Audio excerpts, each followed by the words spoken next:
Coming up on Sportsnight. After a win on homecoming weekend, the Cats look to make it 2 in a row against Big Ten opponents.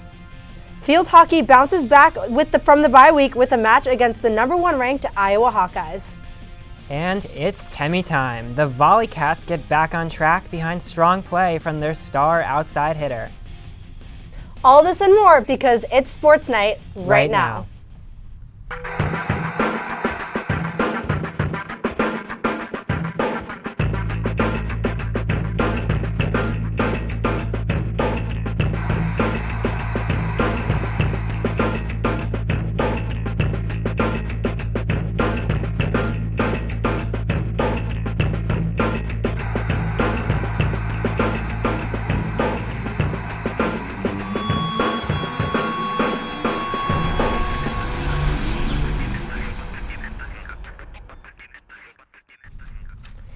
Welcome to Sports Night. I'm Logan Schiano here with Hallie DeVore. The fall sports season is coming to a close and several teams are on the brink of postseason competition. We'll cover it all on the show today. Hallie, where should we start? Let's head over to Ryan Field where the football team was looking for back-to-back home wins taking on Minnesota. The Golden Gophers came into Evanston with a 5-2 record, good enough for the first place in the Big Ten West. After a tough loss against Michigan, the Cats were looking to boost their record. Let's check it out. The Wildcats were fired up and ready to go last Saturday. Nothing better than being out at Ryan Field on a warm October Saturday. However, the first quarter was all Minnesota. Minnesota's kicker, Matthew Tricketts, puts up a 30-yard field goal to put them up by 13. Northwestern woke up in the second quarter for Halloween. Andrew Marty returned from the dead, finding Evan Hull for 6 and giving Northwestern their first points of the game. That was Marty's first action since he went down with an upper body injury against Duke at the beginning of the season. Next possession, the Gophers marched down the field and capped a 7-minute drive with this 3-yard rush from Marquise Irving for another Minnesota touchdown. Final moments of the half, Minnesota ended up back in the red zone knocking on the door, but the pass is tipped and flying in to snag it is Brandon Joseph. The All-American grabs his first interception of the 2021 campaign, keeping it a 2-score game. Halftime was a Halloween show. The Cats definitely need this superpower energy heading into the second half because Minnesota took it by storm. Here you can see Marty trying to get things going offensively, but the Gophers always had a way to stop the drives. Here we see Marquise Irving with a 41-yard rush around Northwestern's defense and taking it all the way in. Not Northwestern's defense's brightest day so far. Next position, Marty returns and he is able to connect with Berkeley Holman up the center. Here we see a nice throw and a nice catch and a touchdown for Northwestern. You can see the crowd starts to thin a bit, and speaking of breaking down Northwestern's defense, here we have Minnesota linebacker turned running back Derek LeCaptain almost getting taken down by Grayson Metz, an incomplete tackle there, and LeCaptain goes barreling through the bodies for a 24-yard rush into the end zone. We end the evening with a pretty sunset, but not a pretty result for the Cats. They will take the loss at home 41-14. And here for some analysis on Northwestern's latest defeat is Inside NU's Bradley Locker. Bradley, thanks so much for joining us. Thanks for having me.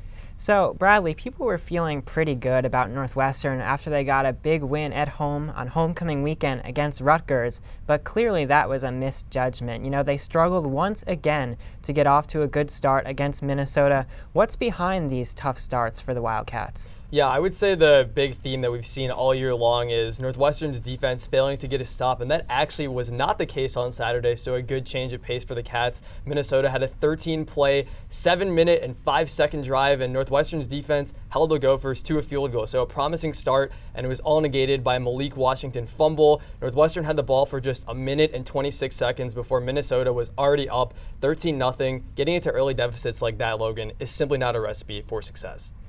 You know, Ryan Holinsky started this game. Nothing was working early, so Coach Fitz put in Andrew Marty. The senior was okay, not great, but the point is this team started the season with Hunter Johnson at QB. Then they went to Marty, he got injured, tried Holinsky out, back to Marty. There's really nothing working for quarterback for the Wildcats. Where do they go from here at the position? Yeah, I think we're going to see a lot more of Andrew Marty, at least in the short term. He's expected to start against Iowa, though if you read Northwestern's depth chart, you would see 3 oars listed at the position. But I do think this situation reminds me a lot of the 2019 Pittsburgh Steelers with Mason Rudolph and Devlin Duck Hodges trading blows and coming in and out of the lineup. I think that's what Northwestern's going to do this year. So expect to see a lot more of Ryan Halensky too. But in terms of the long-term trajectory at quarterback, Halensky is the presumptive favorite to start next year, being that he's only a sophomore and Andrew Marty and Hunter Johnson are both seniors. But don't discount Carl Richardson, who is a sophomore. The 4th string has come in lots of times and has gotten a lot of valuable experience, given that the Cats have often fallen into large deficits. And also don't discount the transfer portal. Some big names like Oklahoma's Spencer Rattler and LSU's Miles Brennan are among those who could be suiting up under center in Evanston next year. Well, let's talk about this weekend. The Cats are going up against the number 22 ranked Hawkeyes, formerly ranked number 2 in the country. They've dropped down after a couple losses. Obviously, it's going to be a tough matchup once again at home at Ryan Stadium. What do the Cats have to do if they want to have a chance? Yeah, I think there are 3 keys for the game per se for Northwestern. The first one is the Cats have to capitalize on takeaways. Iowa has been extremely turnover prone on offense, tallying 7 turnovers in its last 2 games, both of which have been losses. And Spencer Petras, Iowa's quarterback, has 6 interceptions this year. Brandon Joseph, Chris Bergen, and the rest of Jim O'Neill's defense need to secure the ball, not let it slip through their fingertips. On top of that, Northwestern needs to feed Stephon Robinson Jr. He is expected to be healthy and play in this game, and he is really Northwestern's key cog on offense, one of the premier receivers in the Big Ten. And if Northwestern can channel the ball to him and also mix it up on the ground a bit, then the Cats should have a recipe for success. Certainly a daunting task against one of the best defenses in the country. The Hawkeyes are the number 9 overall defense and tied for 4th, I should say, in scoring defense in the nation. But if Northwestern can establish a bit of balance on offense, given that Mike Bajakian doesn't really have a preference for the run or pass game, and Northwestern can figure something out early and not get in a huge hole, the Cats could have a chance. Well, Bradley, before you go, can we get a quick score prediction for this Saturday? Yes, unfortunately, Logan, I do not see the Cats prevailing in this one. I have Iowa winning 16-7 in a Big Ten West defensive slugfest. I think the Cats get down 13-0 early like they did against Minnesota, and then eventually they tack on a touchdown, and then Iowa pulls away with the field goal. So Northwestern would fall to 3-6 on the loss. Well, Bradley, thank you so much for joining us. You can follow Bradley on Twitter at Bradley_Locker. He's very active over there, so be sure to check him out.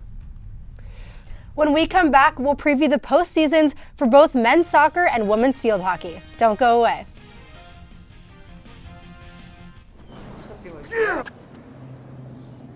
Here is my handle and here is my spout. When I get all steamed up, then I shout. Tip me over and pour me out. Oh.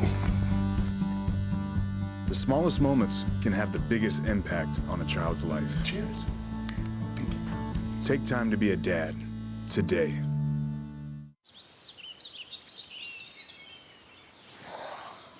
Oh, look, a redhead. Staring contest.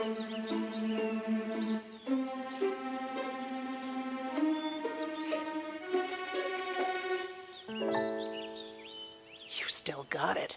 I know. Come alive with the forest. The dad was cute. You were looking right at us. Visit discovertheforest.org to find a forest near you. A boy born in Joplin, Missouri was fascinated by anything with wheels and a motor. The odds of him winning both the Daytona 500 and the Brickyard 400 in the same year, 1 in 195 million. The odds of a child being diagnosed with autism, 1 in 68. I'm Jamie McMurray, and my niece has autism. Learn more at autismspeaks.org/signs. Wow, these are really good. You act surprised.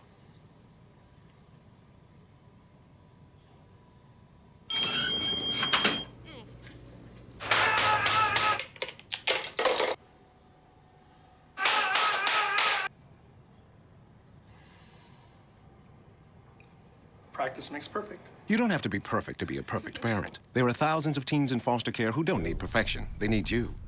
Welcome back to Sports Night. Logan, the field hockey team had 2 weeks off after their win against Michigan State on homecoming weekend. Plenty of time to think about their biggest matchup of the year against Iowa. That's right, Hallie. And if you've checked out the NCAA field hockey standings lately, you'd see that 6 of the 7 top teams in the nation are all in the Big Ten. Northwestern had tough losses to 3 of those teams this year, and we're hoping not to suffer a 4th against number 1 ranked Iowa on Friday. Let's check out the highlights. One final regular season road trip for the Cats. In Iowa City, Northwestern gets the scoring started early as Aaliyah Marshall redirects the ball into the net off the penalty shot. That's her 3rd goal of the year. Some early momentum for Northwestern, seeking the upset. That'd be all the scoring for the first half. Take another look at this nice goal by Marshall to put the Cats in front. Moving to the second half, 4th quarter now, Iowa's Kira Smith with full extension to sneak the ball into the net off the cross by Maddie Murphy. That goal would go to a review. Just to clarify, the referees head to the monitor. Some tense moments for both sides, but the call would stand. Some late game drama in Iowa City. But just a few minutes remaining, it's Benta Bockers with the shot attempt that's deflected, but there's Anna Medina Garcia with perhaps the biggest shot of the year. The powerful windup gets the ball past the Iowa goalkeeper. Clearly she's frustrated. Let's take another look. Garcia with the rebound and score to put the Cats up 2-1. Those late game heroics would be enough to send NU home victorious and with their first ever win against a number 1 ranked opponent.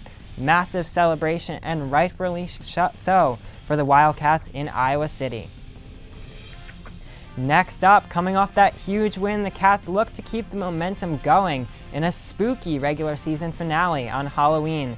Clearly, the Cats weren't frightened by the Hoosiers as Maddie Zimmer takes the ball off a play stoppage and fires it into the goal past the Indiana goalkeeper. We skip ahead to the second period. The Cats up a pair, and it's Zimmer with the steal. The Hershey, Pennsylvania native goes coast to coast, outrunning the entire Indiana team with the shot, goes in for the goal. After halftime now, Northwestern pounces on another Hoosier miscue. This time it's the team's leading goal scorer, Benta Bockers, just playing games with the Indiana backline. We've said it so many times this year. Goal for Bockers to make it 6-0. That score would hold for the Wildcats, and they get the win over the Hoosiers to close out the regular season. The Cats drew Michigan in the Big Ten tournament, and we joined this one already in overtime here in the shootout because both teams were locked at 2 in regulation. Earlier in the game, the Wildcats were in control until Michigan's Katie Anderson scored the first goal. Clara Roth scored the equalizer for NU in the second quarter, and we went into half knotted at 1. Second half was identical to the first. Michigan scored in the third, and Northwestern's Marin Seidel put away a goal in the fourth to tie things back up. After 2 scoreless overtimes, Michigan was able to trample the Cats in the shootout. Benta Bockers the only one to score for the Cats in the shootout, but ultimately it was the incredible goalkeeping of Anna Speaker for Michigan as she gets the save right there, and the Wolverines celebrate, knocking off the number 5 Cats in the Big Ten tournament. Northwestern field hockey had quite the season, especially after that big win against the top-ranked team in the country, and not without the help of some star players winning themselves some Big Ten awards. Let's take a look. First off, the name of the game, Benta Bockers. She was the 2019 Big Ten Freshman of the Year. She has been awarded all Big Ten 3 times now and has the second most goals in program history at 60. That's probably why you hear her name on our show so often. Next up, we have Maddie Zimmer. She was the 2020 Big Ten Freshman of the Year. She's only a sophomore now, and she has already been awarded all Big Ten twice. She scored in the win over number 7 Maryland and has made huge contributions to this year's squad. And then finally, we have senior Kayla Bloss, who has been awarded all Big Ten 3 times, just like her teammate Benta. She has had an assist in 4 out of 5 of her last 5 games. Transitioning to men's soccer now, Northwestern entered the regular season finale with a lot left to be decided. After an Ohio State loss earlier in the day, the Cats solidified a spot in the Big Ten tournament, but still had to take care of their own business. Their opponent was Michigan State on Senior Day at Martin Stadium. We pick up the action early on in the first off a Wildcat corner. It's Vicente Castro with a beautiful ball into the box, headed in by Justin Weiss, who puts the Cats ahead. It wouldn't take long for MSU to respond, however. Just 5 minutes later, the Spartans' Farai Mutato equalizes with his 7th goal of the year. The teams would head into the locker room, knotted at 1. To start the second period, the Cats came fired up. Castro sends it into the box, there's a mad scramble, and Spencer Farina taps it in for the goal in his final home game. The Cats looking to put this one out of reach. It's another floating ball into the box, and who else? Justin Weiss on the back end, 2nd of the game for the sophomore, and his Big Ten leading 8th of the season. The women's cross-country team headed back to Penn State for the Big Ten cross-country championships last Friday. The Cats ran themselves to a 7th place finish, which was quite the improvement from their last real Big Ten competition back in 2019, where they landed in 13th place out of 14 teams. The Cats were led by senior Rachel McCardle, who placed 5th overall, earning herself first team All-Big Ten and finishing with a time of 20 minutes and 45 seconds. The Cats have one last opportunity next week in Iowa for the regional championships to try and earn themselves a spot at nationals. Well, Hallie, you just talked about its strong performance by the Cats in the Big Ten championship. Now they're going to regionals. What can you tell us? So I know as far as Big Tens, obviously 7th place is a great finish. I know they wanted to try and get in the top 5 because for a nationals bid, you got to be high up in Big Tens. However, some of the teams that they did beat at Big Tens, like Penn State and Iowa State, are ranked to do really well in their region. So if they do really well in their region and get a bid to nationals, that'll be really telling for if Northwestern's going to get a bid to nationals as well. They're also going to need to try and place in the top 10 at regionals. But if Iowa and Penn State do get those bids at their regional meet, this would be the first time that Northwestern's cross-country program would be going to nationals since it got reinstated 20-something years ago. Wow, that would be incredible if they could do that.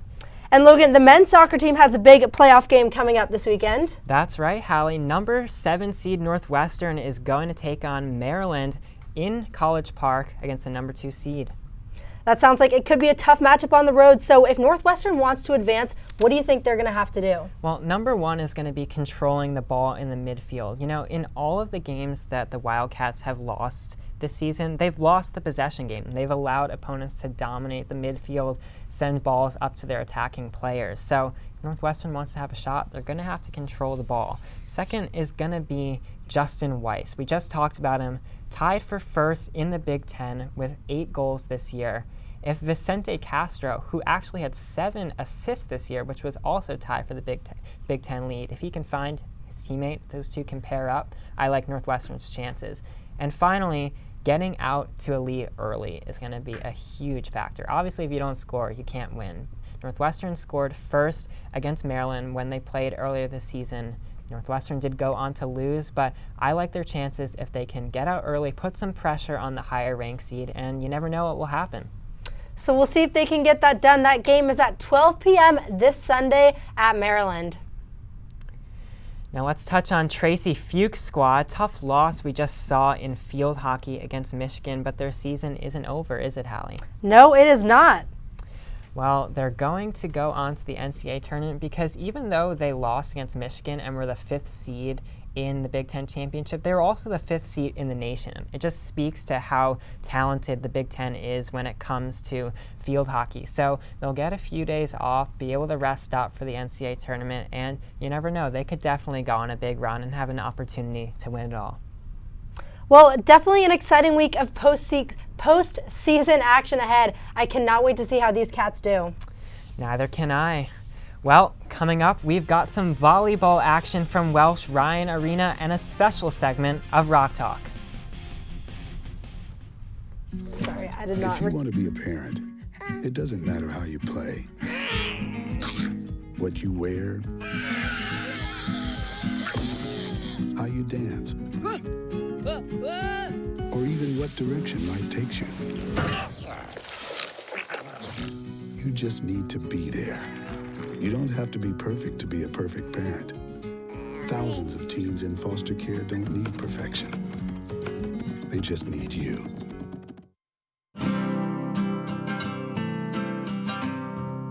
every day across America. Excess food is gathered by a network of good people at local food banks, giving hope to millions of children who struggle with hunger. They've earned their wings, and you can too. Together, we can solve child hunger. Support Feeding America and your local food bank at feedingamerica.org.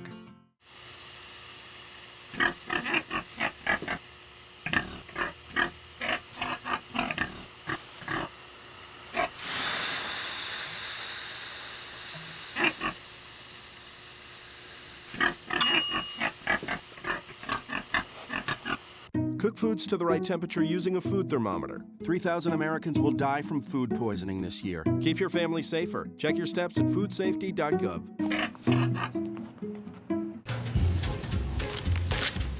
Really?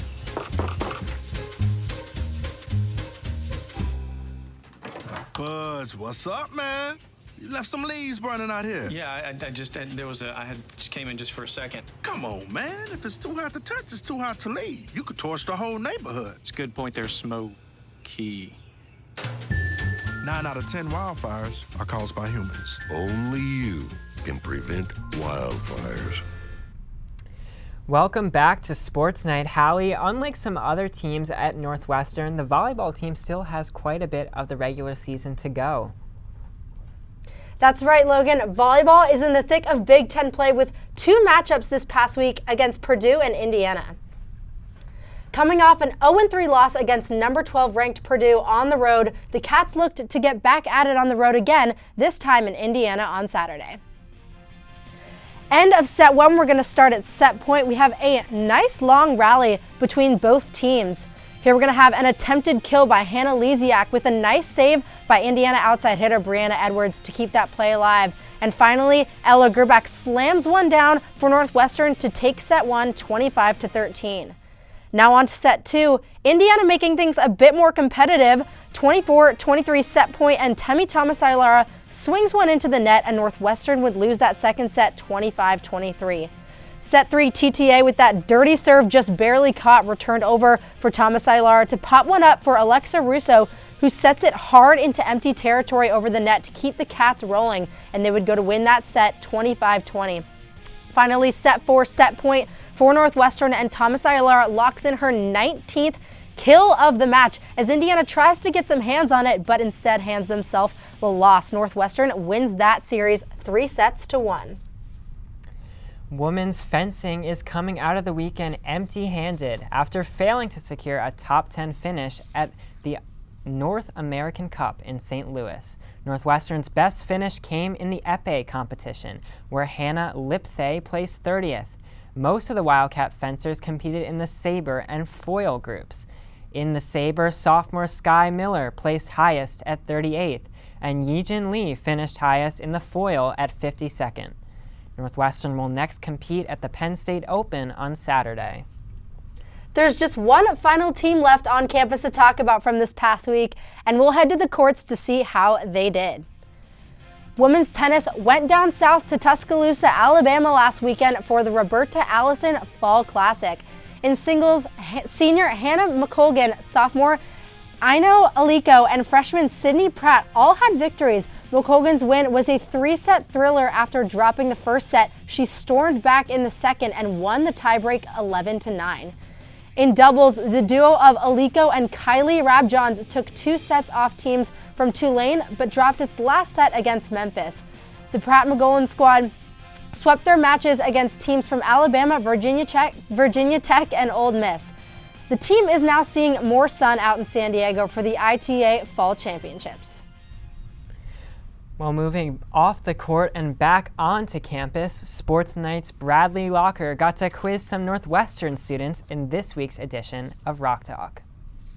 Hi, I'm Bradley Locker with Sports Night, and today, in light of the recent Ryan family donation, we are asking people by the Rock if they can identify buildings with the name Ryan in them. So let's meet our amazing contestants.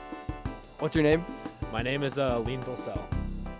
Riley Boxenbaum. Natalia. Brooke. I'm Sydney. And Logan. I'm Alex DeVito. I'm Blessing Ajari. So the first one up, does it exist or not? And maybe give a short explanation. Ryan Field. Yeah, Ryan Felix is. I've been there. Yes. Yes. Any reason why? I mean, it says Ryan Field on it. Yeah, I know where that is. Over there. You guys know your stuff. Good job on the first one. That is correct. Yeah, look at us. Look at you guys. Next up, we have Ryan Gymnasium. I do not know. I don't think it does. Never heard of it. So your answer is no. My answer would be no. Does not exist. And how come? Because it's Welsh Ryan Arena. You are correct. There is a Welsh Ryan Arena, and there is no Ryan Gymnasium. Nice job. Ryan Space Exploratory. Never seen it before. Never seen it before.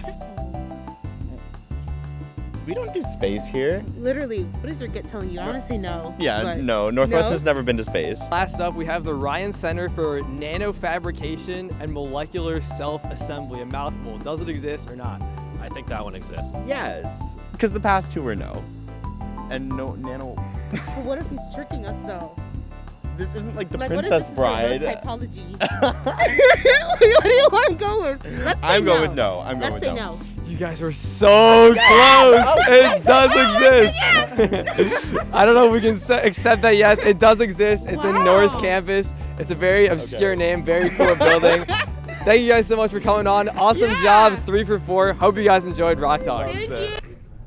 Thanks for that, Bradley. Logan, I did not expect to see you make an appearance on this week's edition of Rock Talk. Well, neither did I, Hallie, but I was glad to be a part of it. All right, well, stick around, everyone, because coming up after the break, we'll have one of our favorite segments, Plays of the Week. At Northwestern, we're Wildcats in every way.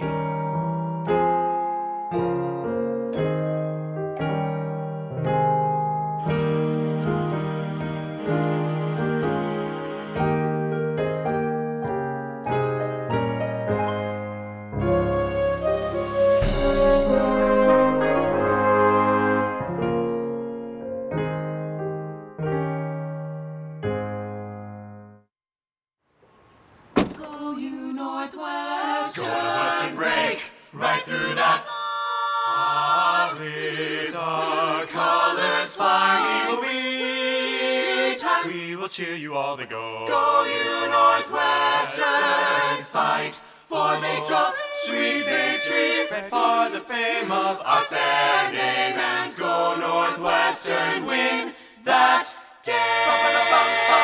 Go Cats! At Northwestern University, we are pioneering innovation and achieving excellence across every imaginable discipline.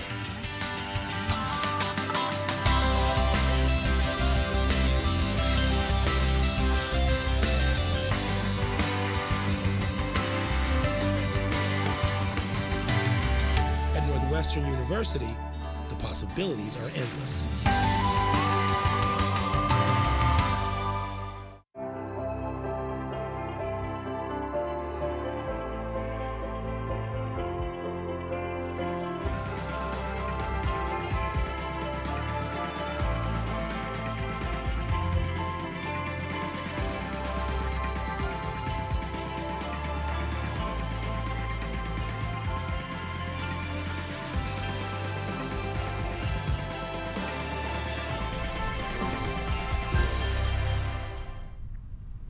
Welcome back to Sportsnight. Hallie, it's time to check out the plays of the week. Let's run it.